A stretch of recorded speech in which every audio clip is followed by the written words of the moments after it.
നിങ്ങൾ എന്റെ കഥ കേൾക്കാൻ കാതോർത്തിരിക്കുകയാണല്ലേ? എന്നാൽ ഞാനൊരു കഥ പറയാം. എന്റെ കഥയുടെ പേരാണ് സ്നേഹക്കാവൽ.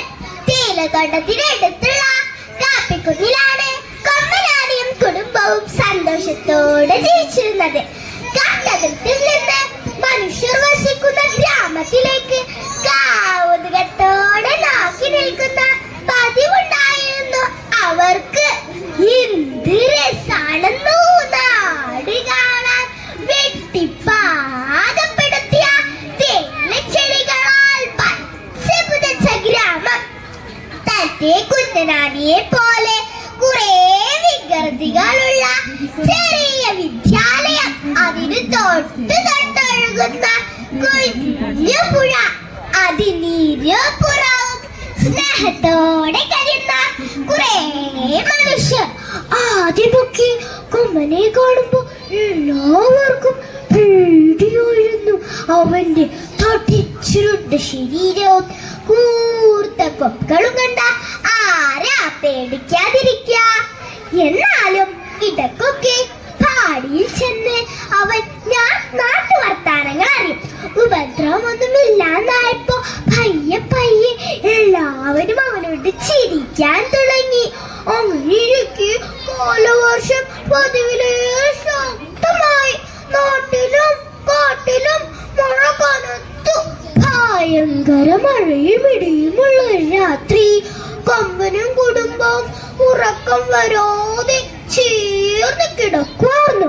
പൊടുന്നനെ വലിയൊരു ശബ്ദം കേട്ട് അവർ ഞെട്ടിയെണീറ്റു. നല്ല മഴയുണ്ട് കൂട്ടുകാരെ. ഇടിമുഴക്കാന്ന അവരാദ്യം കരുതി. പക്ഷെ പെട്ടെന്ന് തന്റെ കൊമ്പനെല്ലാം മനസ്സിലായി. അപ്പുറത്തെ മല ഒന്നാകെ ഇടിഞ്ഞ് പൊള്ളിഞ്ഞ് പുഴ പോലെ ഗ്രാമത്തിലേക്ക് ഒഴുകി പോവാ.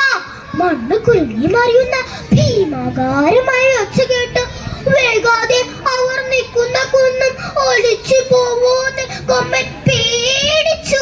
മനുഷ്യർ കുന്ന് നികത്തുന്നത് കാരണം ഉരുൾപൊട്ടിയതാ. കൊമ്പൻ പിടിയോട് സങ്കടപ്പെട്ടു.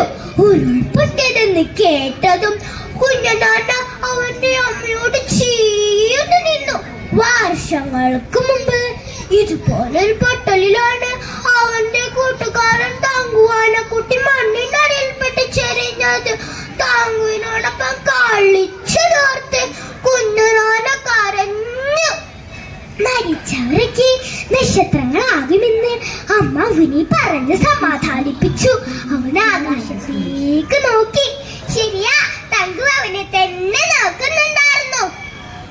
രക്ഷിക്കണേ, ആരെങ്കിലും ഓടി വന്ന് ഞങ്ങളെ ഒന്ന് രക്ഷിക്കണേ.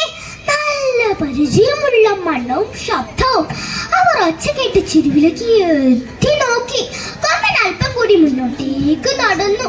രണ്ടു മനുഷ്യരൂപങ്ങൾ നീല വിളിച്ചുകൊണ്ട് ഇഴഞ്ഞു കയറി വരുവാ. ചിതപ്പോടെ അവർ കൊമ്പന്റെ കാൽകൾ വന്ന് വീണു. നമ്മുടെ കൊമ്പനെ അവരെ പെട്ടെന്ന് മനസ്സിലായിട്ടോ. പാടിയിൽ ചപ്പു തുള്ളുന്ന സുജാതയമ്മയും കുഞ്ഞുമോളുവാ. പരിചയ ഭാവത്തിൽ അവൻ ചിഹ്നം വിളിച്ചു. അത് കേട്ട് സുജാതയമ്മയും കുഞ്ഞുമോളും കൈ കൂപ്പി. കൊമ്പ, ഞങ്ങളെ നീ ഒന്നും ചെല്ലിടാ. ഞങ്ങൾ വലിയൊരു ദുരന്തത്തിൽ നിന്ന് രക്ഷപ്പെട്ടു വരുവാ. ഞങ്ങളെ ആരെങ്കിലും രക്ഷിക്കുന്നത് വരെ ഞങ്ങൾ ഒന്നിവിടെ നിന്നോട്ടിടാ. നാട് കാണാൻ പോകുമ്പോ തേങ്ങയും പഴവും തന്നെ സന്തോഷത്തോട് വർത്തമാനം പറഞ്ഞിരിക്കുന്ന സുജാതമ്മ തന്നോട് യാചിക്ക്. കൊമ്പന് കരച്ചിൽ വന്നു പോയി. അല്പം കഴിഞ്ഞ് സുജാതയമ്മയും കുഞ്ഞിമോളും കൊമ്പനെ ചാരി കിടന്നു. കൊമ്പൻ അനങ്ങാതെ അവർ കരികെ തന്നെ നിന്നു. മാത്രമല്ല, പുലരുന്നത് വരെ തന്റെ തുമ്പിക്കൈ കൊണ്ട് അവരെ തൊട്ട് തലോടിയും ആശ്വസിപ്പിച്ചു കൊണ്ടിരുന്നു. പുലരുമ്പോൾ കണ്ട കാഴ്ച കൊമ്പനെ വല്ലാതെ വേദനിപ്പിച്ചു.